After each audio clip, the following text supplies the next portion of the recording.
Hello and welcome to this lesson on discounted cash flows. Discounted cash flows involve assessing a series of future payments and finding the present value of them. Firstly, let's have a look at something called the time value of money. The time value is looking at, it's exploring the question, is $100 today worth the same as $100 in 1 year? Or $100 in 2 years' time? Well, no. Why is this? This is because of something called the risk-free rate. The risk-free rate is a return that can be achieved on investing in what is called a risk-free asset. So for instance, US government bonds, the US treasuries, are often referred to as risk-free investments. There is no risk of default. You know that if you invest in it, you're guaranteed to receive the promised return. So often, the 1 year or however many year return that you're trying to use, based on a government bond, can be used as a reference risk-free rate. For the sake of this example, let's use a simple 1% figure.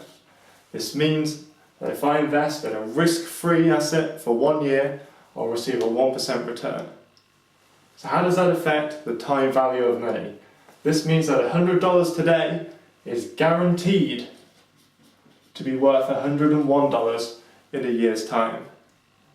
If you're not getting $1 extra over that year, it means you're missing out on a guaranteed return. Again, we can carry this forward to 2 years' time, and now this invested with a 1% return is $102.01. So what have we done? We've taken the 1% return and kept compounding it annually. This is all well and good, but when looking at the time value of money to find something called the present value, what we want to do is find the value today of something in the future. So rather than multiplying by this risk-free rate factor, we would like to divide to work backwards in time. So we can write out a simple formula for doing so. This is a process of a discounted cash flow, a DCF. To find the present value, PV, of a future cash flow, we take the size of the cash flow, in this case in dollars, and divide it by 1, plus I'm writing IR here for interest rate, in this case it's the risk-free rate, to the power of n, where n is the number of years from now, the present time, when this cash flow shall be received.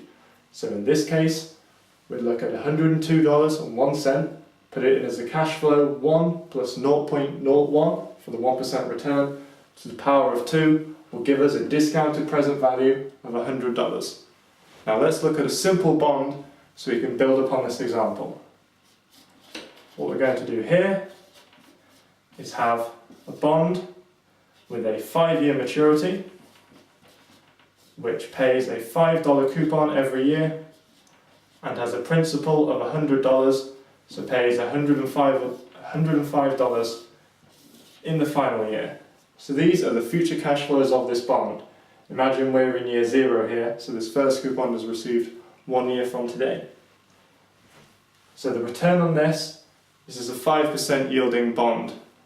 What that means is that it's a risky investment. If the current risk-free rate is 1%, we're achieving a 5% return. We're doing so because we're taking some kind of risk of default when exposing ourselves with this investment. To find the present value of each of these future cash flows, we need to discount using the risk-free rate. So let's take our first cash flow of $5 in 1 year time. So we put 5 as a cash flow, 1 plus again 0.01. So the equation would simply be 5 over 1.01 to the power of 1. This would give us a present value for this cash flow of $4.95. Again, for this next cash flow, all we have to do is change the power to 2. We're discounting twice, back 2 years. This would give us a present value of $4.90. If we keep doing this and keep changing the year, then we get these present values for the future cash flows. When it comes to the final cash flow, this is $105. Again, the risk-free rate, because we're looking at today's risk-free rate is 1%, it's still 1.01, now to the power of 5, giving us $99.90. Therefore, the present value of these future cash flows is simply a sum of all of these numbers here, which gives us a present value equal to $119.40. So although if this bond was held into maturity for 5 years, we would receive $125.